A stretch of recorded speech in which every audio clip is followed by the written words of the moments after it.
Hi, this is Ed and welcome to The Outer Dark. Recently there has been a lot of talk about the drop in fertility rates in Western countries and what could be causing it, something now the UN seems to be addressing with what notes to be increased immigration. This led me to one channel called The Truth Factory, who has done extensive research in this field. Information that, although grave in its implications, nonetheless is lessened or eased by their cat avatar. So stay tuned as The Outer Dark brings you 6 Q&As with The Truth Factory about the decline of Western fertility rates. Question 1. So how did you become interested in this topic?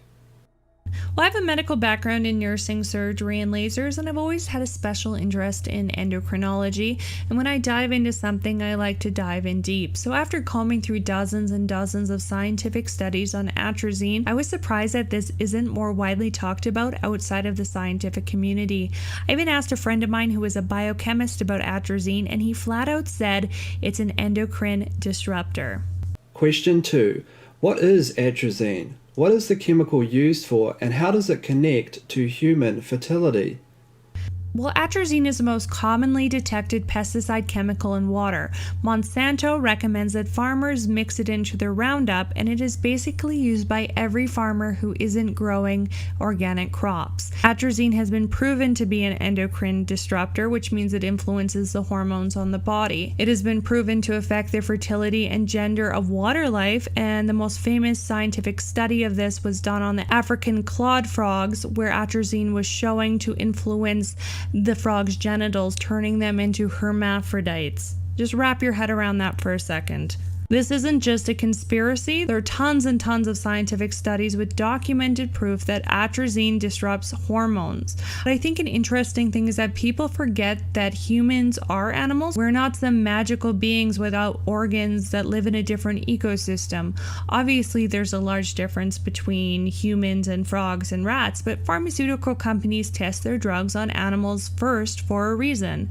If it affects rats, which are mammals, it'll probably affect humans, which are also mammals. And now studies are coming out on the effects of atrazine on humans and human fertility, and it is not looking good. Numerous studies have found that on average, male sperm counts around the world have more than halved in the past 50 years, and they're still falling at the rate of 2% every year. Over the past 20 years, average testosterone in males in studies in Europe and North America have dropped significantly. Even when accounting for lifestyle differences, scientists still have no explanation for the sudden drop. These pesticides are leaking into the rivers, into the groundwater, especially if you live in dense farming areas, and yes, they are definitely affecting the human population. Question 3. How will this affect birth rates at the current rate? Well, birth rates have already dropped significantly due to social factors, like my generation is just not having children, or we're having less children, which is without a doubt the biggest factor in the drop of birth rates.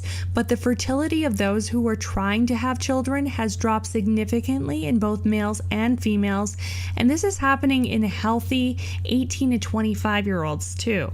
There are now countries with negative birth-to-death ratios, especially in Europe and Canada, where I'm from. The other thing that isn't really well known, but is widely documented in the scientific community, is there has been a steady decrease in male babies being born. Now, this is happening almost worldwide. It's documented in Canada, Finland, Norway, Wales, the Netherlands, Italy, and sex is determined in the womb based off of hormones. So yes, there is something happening after conception that is making it harder for boys to exist in the maternal fetal environment, okay? There was a study done where they took healthy women and gave them tap water with a higher percentage of atrazine that was still considered in the normal range, and it was affecting their ability to ovulate. So this is not just affecting men, it's increasing the amount of birth defects and miscarriages as well. Question 4. Who stands to gain? Do you think there is a large-scale entity or conspiracy behind this?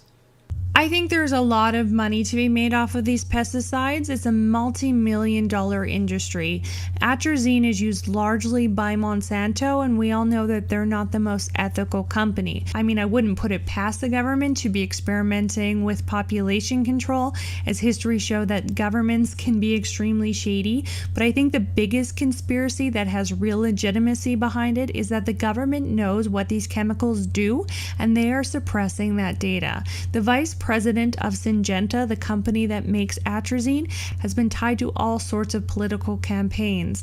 And when the Environmental Protection Agency, the EPA, put a report on their website about the side effects of atrazine, Syngenta went to the Podesta firm to have that taken down. Now, the Podesta firm, if you don't know, is run by John and Tony Podesta. John Podesta was Hillary Clinton's former chairman, and he previously was the chief of staff for Bill Clinton, and he was a counselor to Barack Obama. So just so you know, there are some big people behind this suppressing this data. The other conspiracy is in countries with low population replacement rates and the influx of immigration. Now, this isn't some altruistic thing that the government is doing to save all the refugees. There is a reason why a high percentage of the immigration from the Middle East is not actually Syrian refugees, but young men from Sudan and Afghanistan, is to increase the population and the dying workforce of these countries and to help the economy. The almost ironic thing is, though, is once these immigrants get here, studies are showing now that their fertility rates are dropping off too. So there is definitely something going on. Question 5. Could this have something to do with the rise of sexual identity dysmorphia or transgender individuals? Atrazine is an androgen blocker. It is blocking testosterone. I mean, besides men and women having different genitals, another main difference between men and women is the levels of testosterone and estrogen that we have. This is why transgender males transitioning into females take androgen blockers. So it'd be very foolish to think that there would be no psychological effects from giving men testosterone blockers in their tap water every day. There was a hypothesis study done on the effect of pesticide endocrine disruptors' effects on fetuses and sexuality, but this started in 2012, and at this stage it's mostly a hypothesis because anyone in this study would still be a small child, and you can't look at a baby and say, yeah, that's a gay baby, or a gayby, if you will.